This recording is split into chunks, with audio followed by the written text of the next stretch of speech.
Well, the theme for today is dominance and domination. And domination can be, very apparent, or it can be very subtle. And in our civilization, society, when you go looking for any act that isn't motivated at its core by dominance, very, very, very hard to find. So, say parenting, for example, you can find parents who, I love my children, care so much about their future, and all this stuff, and got to do the right thing, send them to this college or do this or that. And while outwardly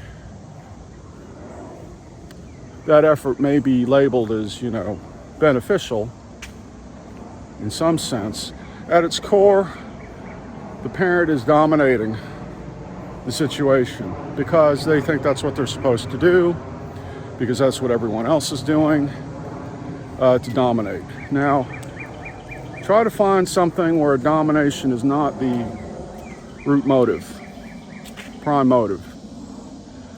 And you might say something like an anonymous charitable act. And it's like if you did that, then you'd be getting a lot closer.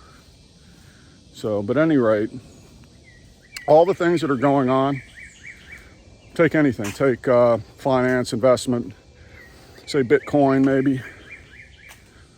Anyway, investment, stuff like that. Well, people might think, oh, well, I want to do this to, build some wealth, accumulate some wealth so that I can live a better life, so I can help my family, things like that.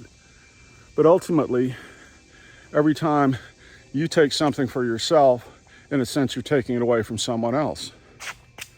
Now, they would probably argue with that, but nonetheless, that's kind of the way things work in a finite world. So just like with natural resources or anything else, when you use these things for yourself, you're, in a sense, taking them away from someone else.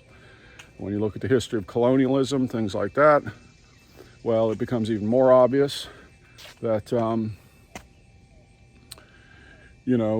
could be British going to India or Europeans coming to America. It's like, well, we need your land. And it turns into dominance again, right? So you want to ask yourself, why all this dominance? It's like, well, is it, evolutionary, biological? Is it natural selection, competition, survival? Things like that. And that's not really what it is at all, because in nature, if a carnivore eats another animal, we would look at that and call that domination, Or actually it's not. There's a connection between them. And prey animals, for example, let's go off on a little tangent here. When they are brought down or attacked by I hate to use the word attacked, by a carnivore, they basically shut down. They go into mode where it's like, okay, I'm on the bun now, it's time to eat me. And later, if they get away, they shake off the trauma and they go about their lives. But anyway, the thing about dominance and why dominance is so overly abundant, that's the wrong word, why it's so, dominance is dominant, okay? The reason why it is to try to compensate for the fact that human beings, for the most part, have no real connection to the universe. So the universe, uni means one, universe is one thing. So everything in the universe is connected. Every atom has a history in it from the Big Bang. And it's not a system of dominance, right?